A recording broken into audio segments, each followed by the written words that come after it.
Bonjour à tous. Nous allons voir aujourd'hui la deuxième séance du module fiscalité de l'entreprise où on va commencer le premier chapitre qui traite l'impôt sur les sociétés, l'IS. Ce chapitre est constitué des sections suivantes. Dans la première section, on va traiter le champ d'application de l'IS. Donc, dans le champ d'application de l'IS, nous allons voir quelles sont les personnes obligatoirement imposables, les personnes imposables sur option, les personnes qui sont hors champ d'application de l'IS, qui ne sont pas concernées par le paiement de l'impôt sur les sociétés. Et également, nous allons voir la question de territorialité et ceux qui bénéficient de certains avantages fiscaux, c'est-à-dire les exonérations et réductions en matière de l'IS.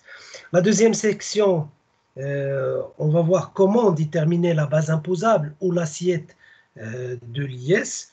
Et troisième section sera consacrée à la liquidation de l'impôt, à la liquidation de l'impôt dû à travers le calcul de l'IS, le calcul de la cotisation minimale, le calcul des acomptes provisionnels et également nous allons voir la régularisation en matière de l'IS. La quatrième et cinquième section, on va voir quelles sont les obligations des contribuables et les sanctions prévues par le Code général des impôts en cas de retard, en cas de défaut de déclaration, etc. Alors, on peut commencer donc en matière de champ d'application de l'IS. La question qui se pose, qui paye l'IS? D'abord, qu'est-ce que c'est que l'impôt sur les sociétés? L'impôt sur les sociétés est un impôt direct, payé directement par le contribuable, par l'entreprise, par les personnes morales, et qui s'applique obligatoirement sur l'ensemble des produits, des bénéfices et des revenus réalisés par les sociétés et les autres personnes morales visées à l'article 2 du Code général des impôts.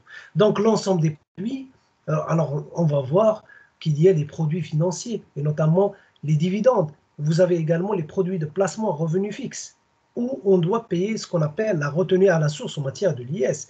Et les bénéfices générés par les entreprises, on doit payer les bénéfices réalisés par ces entreprises doivent payer l'impôt sur les sociétés.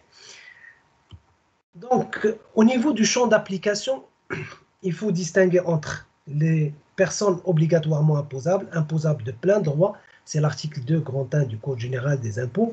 Vous avez l'article 2, grand 2 du Code général des impôts qui traite quelles sont les personnes imposables sur option. Vous avez, troisièmement, les personnes qui sont hors champ d'application, exclues du champ d'application ou du domaine d'application de l'IS. C'est l'article 3 du Code général des impôts. Vous avez l'article 5 qui traite la territorialité de l'impôt sur les sociétés et l'article 6 et 7 qui traite, si vous voulez, les exonérations, les réductions d'impôts. Alors, je commence par les personnes obligatoirement imposables d'après l'article 2, grand 1 du Code général des impôts. Alors, qui paye l'IS? D'abord, vous avez les sociétés de capitaux, notamment les sociétés anonymes et les sociétés en commandite par action. Vous avez également les sociétés à responsabilité limitée. Et on trouve également les sociétés en non collectif et les sociétés en commandite simple et les sociétés de fait comprenant une personne morale. Donc, si l'un des associés est une personne morale, les sociétés de personnes deviennent obligatoirement imposables en matière de l'impôt sur les sociétés. Parce que c'est les sociétés de personnes en général qui comprenant une personne physique sont imposables en matière de l'IR professionnel et non pas en matière de l'IS. Mais s'ils comprennent une personne morale, parmi les associés, ça devient obligatoirement imposable en matière de l'impôt sur les sociétés. Vous avez les associations et les organismes à but lucratif qui cherchent du profit, où vous allez trouver une association, même pour un but éducatif ou culturel ou autre, mais il exploite une activité à but lucratif. Alors cette activité devient taxable en matière de l'IS. Alors là par exemple, un exploitant de café au sein d'une association, alors à ce moment-là, devient passible à l'IS, parce que c'est à pour but lucratif. Les établissements publics à but lucratif également Vous pouvez trouver plusieurs établissements publics au Maroc et qui cherchent du profit. Alors ces établissements publics deviennent passibles à l'IS s'ils exercent une activité lucrative. Les centres de coordination, c'est-à-dire les bureaux de liaison, les filiales, les succursales, et la société mère, même il existe à l'étranger, il se situe à l'étranger, dans le siège à l'étranger. Alors, pour les bénéfices et les revenus générés au Maroc, sont imposables en matière de l'IS, et on peut trouver également d'autres personnes morales passibles à l'impôt sur les sociétés en plein droit. Ensuite, nous avons grand 2. Comme j'ai dit tout à l'heure, l'article 2, grand 2, traite les personnes imposables sur option. Mais l'option est irrévocable et irréversible. Donc, c'est une décision ferme. Donc, on ne peut pas revenir en arrière si on prend une décision d'opter pour l'impôt sur les sociétés. Alors, quelles sont les personnes qui sont imposables sur option? On trouve les sociétés en nom collectif et les sociétés en commandite simple, ne comprenant que des personnes physiques, et les sociétés en participation. Les personnes qui sont hors champ, qui sont exclues, qui ne sont pas concernées par l'IS, c'est l'article 3 du Code général des impôts. Et là, on peut trouver les sociétés de fait ne comprenant que des personnes physiques. Vous avez également les sociétés immobilières transparentes. Nous avons également les sociétés en non collectif et les sociétés en commandite simple qui n'optent pas pour l'IS. Donc, ils sont hors champ d'application en matière d'IS. Et donc, ils seront obligatoirement imposables en matière de l'IR professionnel. Et on trouve également les JE, les groupements d'intérêt économique, qui sont hors champ d'application en matière de l'impôt sur les sociétés. Alors, pour la question de territorialité de l'impôt, d'après l'article 5 du Code général des impôts, on distingue entre les sociétés ayant leur siège au Maroc et les sociétés qui n'ont pas leur siège, leur siège au Royaume. Alors, les sociétés ayant leur siège au Maroc sont passibles de l'IS à concurrence de la totalité de leurs bénéfices ou revenus réalisés au Maroc. Alors, les bénéfices et les revenus réalisés au Maroc sont impassibles à l'impôt sur les sociétés. Alors, pour les sociétés n'ayant pas leur siège social au Maroc, alors ils sont imposables sur les bénéfices ou revenus qui ont leur source au Maroc, notamment en matière de possession de biens, de loyers, de fermage, de profits immobiliers, etc. Maintenant, le fameux article 6 du Code général des impôts. Alors cet article est extrêmement important, donc à maîtriser. C'est l'article 6 du Code général des impôts. Alors qu'est-ce qu'on trouve? On trouve, il y a deux blocs si vous voulez. Il y a les exonérations ou réductions permanentes, ne sont pas limitées dans le temps, et vous avez les exonérations ou réductions temporaires, juste pour une période donnée. Alors pour les exonérations permanentes, on trouve d'abord les associations et les organismes sans but lucratif, alors qui ne cherchent pas du profit, sont exonérés en matière de l'impôt sur les sociétés. Et on trouve également les coopératives et les réunions. Alors là, les coopératives, il faut distinguer entre les coopératives, entre deux activités, la collecte et la commercialisation des matières premières et la transformation des matières premières en produits finis ou des produits semi-finis. Et après commercialisation de ces produits. Alors, pour la première activité, notamment la collecte et la commercialisation des matières premières, alors les coopératives qui font juste la collecte et la commercialisation sont exonérées de l'IS, quel que soit le chiffre, le montant du chiffre d'affaires. Par contre, la transformation des matières premières, lorsque la coopérative exerce une activité de transformation en utilisant des procédés techniques, par exemple, du matériel, etc., alors à ce moment-là, il est exonéré, sauf si le chiffre d'affaires ne dépasse pas 10 millions de dirhams. Alors, une fois égal ou dépasse 10 millions de dirhams, devient obligatoirement imposable en matière de l'IS au taux normal, bien évidemment. Nous avons également les fédérations et les associations sportives reconnues d'utilité publique.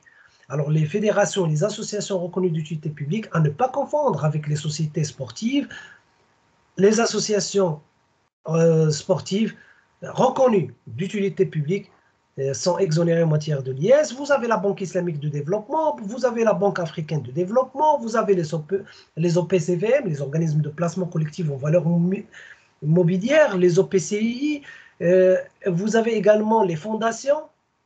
Alors, plusieurs fondations sont exonérées en matière de l'impôt sur les sociétés. Alors, pour les exonérations suivies, permanente au taux réduit. D'abord, on trouve les entreprises hôtelières. Alors, les entreprises hôtelières sont exonérées pendant les 5 premières années à compter de l'exercice où la première opération d'hébergement en devise a été réalisée. Donc, ça concerne juste la partie du chiffre d'affaires réalisé en devise. Puis, au-delà de 5 ans, une imposition au taux réduit de 10 ou 20%, 10% si le bénéfice net est inférieur ou égal à 300 000 dirhams, et si le bénéfice dépasse 300 000 dirhams, le taux appliqué est de 20%. Donc il n'y a pas le taux, parce que le taux normal, vous avez 10, 20, 31%. Alors il n'y a pas de taux de 31% pour les entreprises hôtelières, donc ils sont imposables après 5 ans d'un taux réduit de 20%. Nous avons également les sociétés qui ont le statut du CFC, de Casa Finance City. Alors, les entreprises qui ont le statut du CFC, ils sont exonérés pendant les 5 premières années à compter de l'exercice de l'octroi du statut du CFC. Et puis, au-delà de 5 ans, ils sont imposables à un taux réduit de 15%. Alors, pour les sociétés sportives, alors là, il y a une différence entre les sociétés sportives et les fédérations ou les associations sportives. Pour les sociétés sportives, elles sont exonérées pendant les 5 premières années à compter de l'exercice du début d'activité, puis une imposition au taux réduit de 10% ou de 20% selon le bénéfice réalisé. 10% si le bénéfice est inférieur ou égal à 300 000 dirhams, et s'il dépasse 300 000 dirhams, ça devient 20%.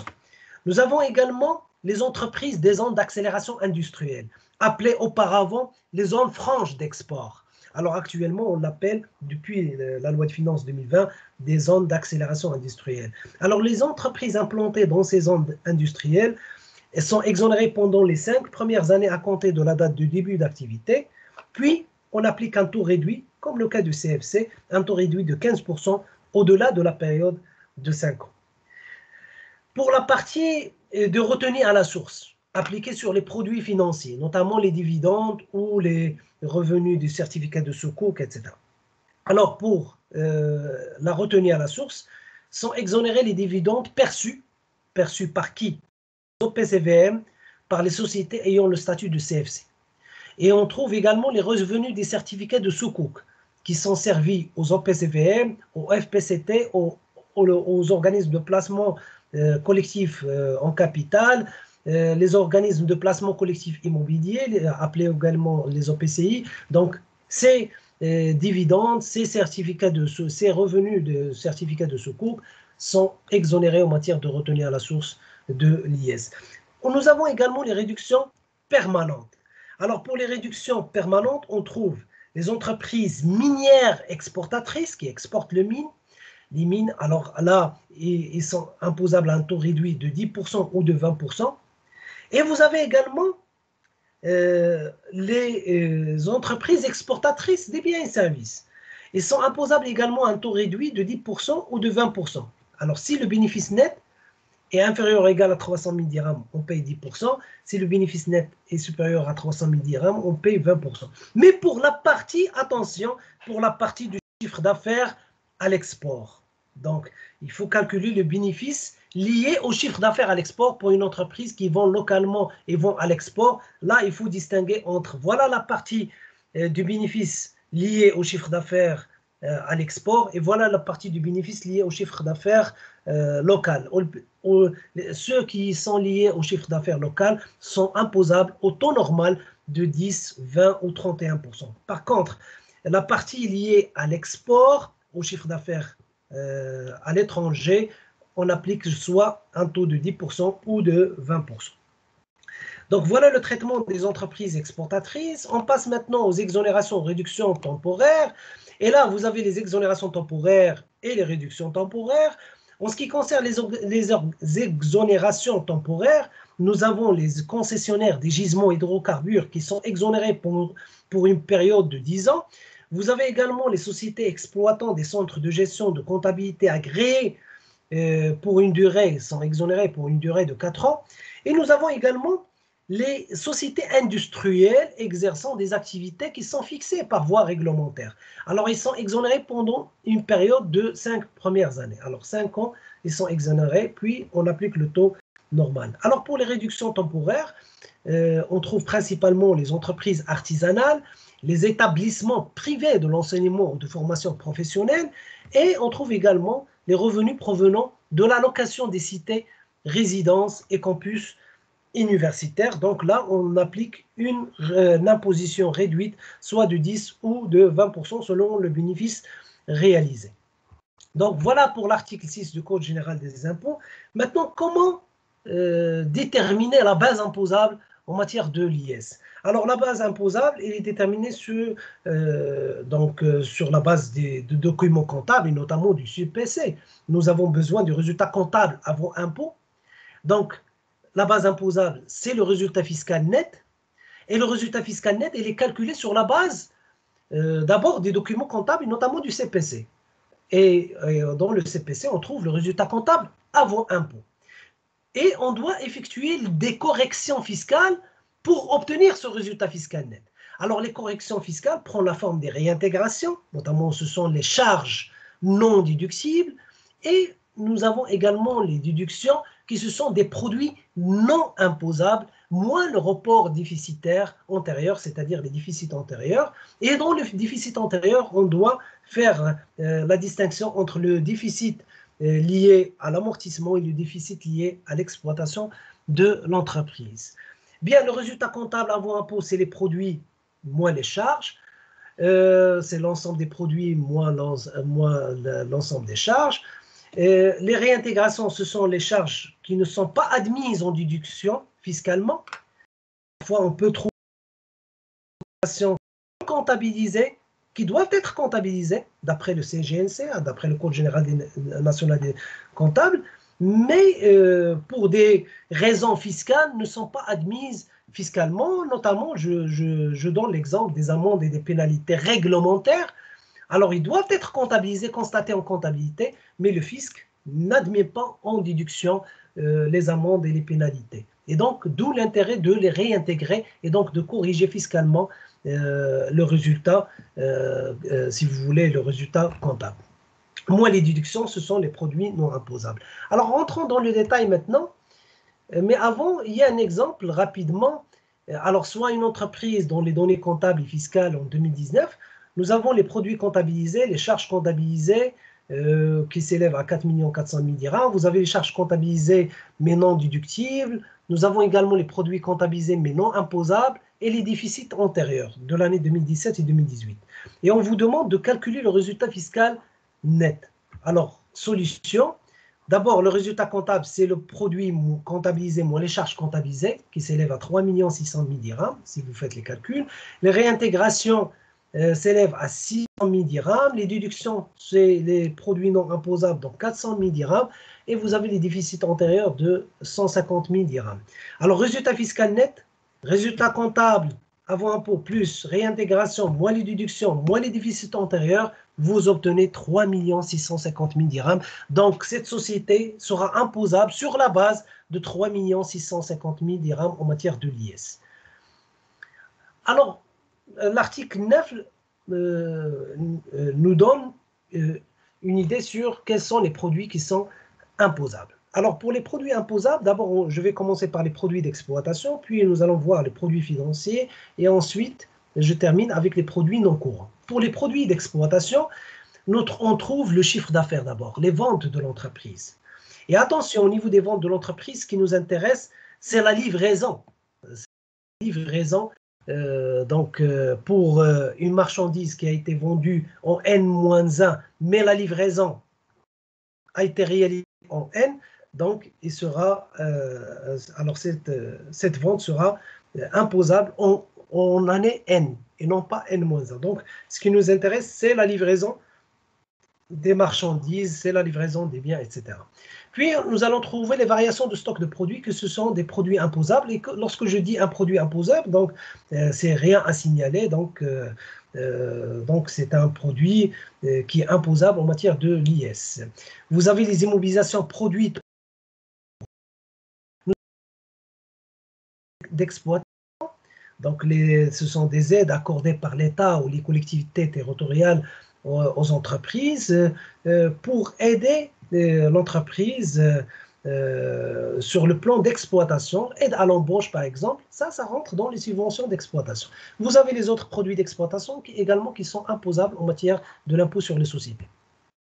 Pour les produits financiers, d'abord, principalement, nous avons les produits des titres de participation. Et notamment, vous avez les dividendes. Alors, les dividendes sont imposables, les dividendes perçus par les sociétés sont imposables à une retenue à la source de 15%.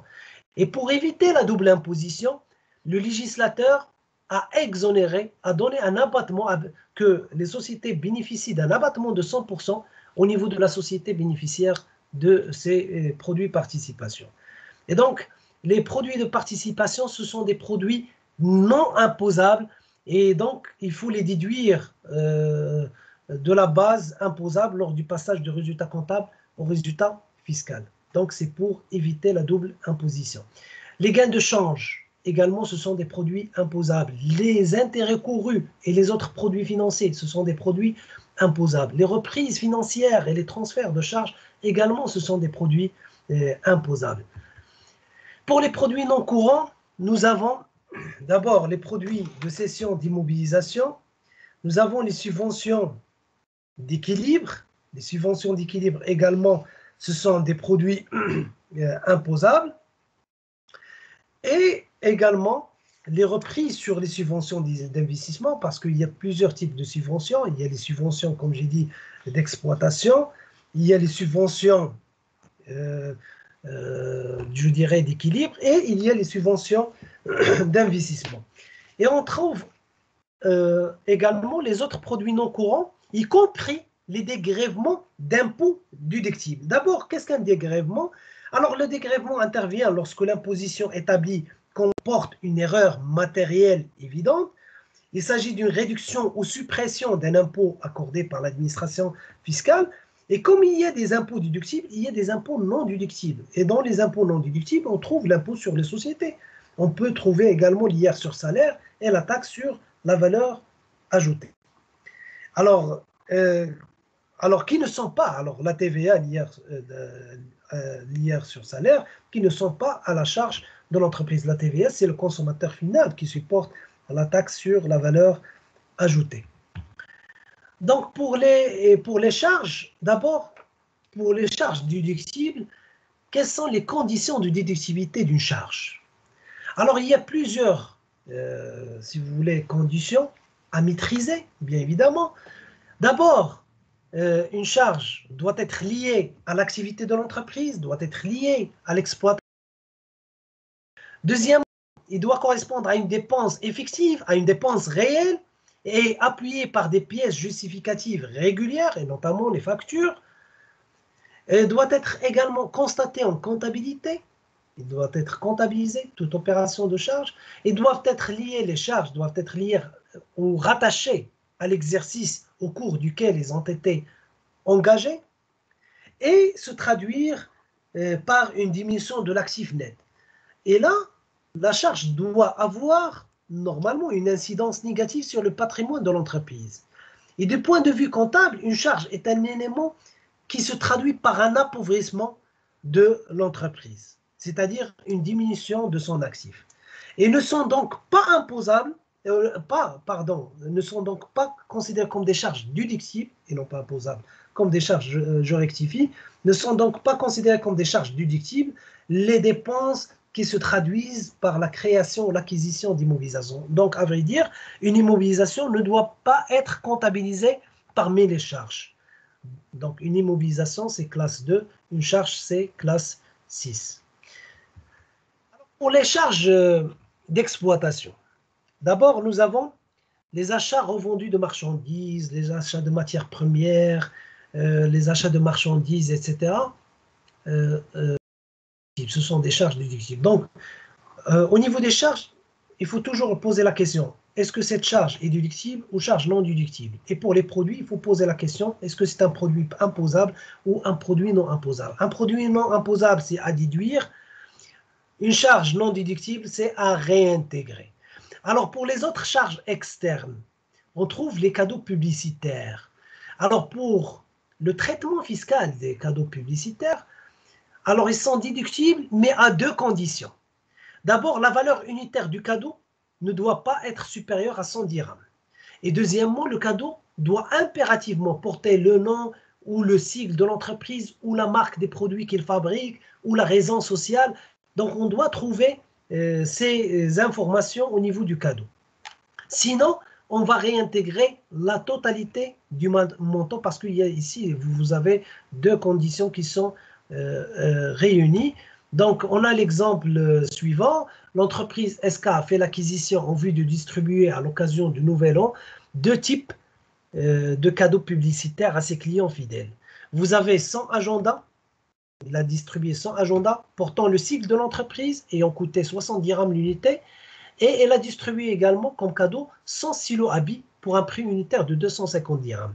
Une question, quelles sont les écritures extra-comptables qui s'imposent? Donc, quelles sont les réintégrations à donc, d'après cette application, on peut dire que pour les 100 agendas, donc, ils portent le sigle de l'entreprise et le prix unitaire est toujours inférieur à 100 dirhams. Donc, rien à signaler, aucune écriture extra-comptable ne s'impose. Pour les silos habits, contrairement aux agendas, le prix dépasse 100 dirhams. On a vu que le prix est de 250 dirhams. D'accord? Et il ne porte en plus, ne porte pas le sigle ou la marque de la société, etc. Donc, le montant total à réintégrer, c'est 25 000 dirhams, c'est-à-dire 100 unités multipliées par le prix, soit 25 000 dirhams à réintégrer.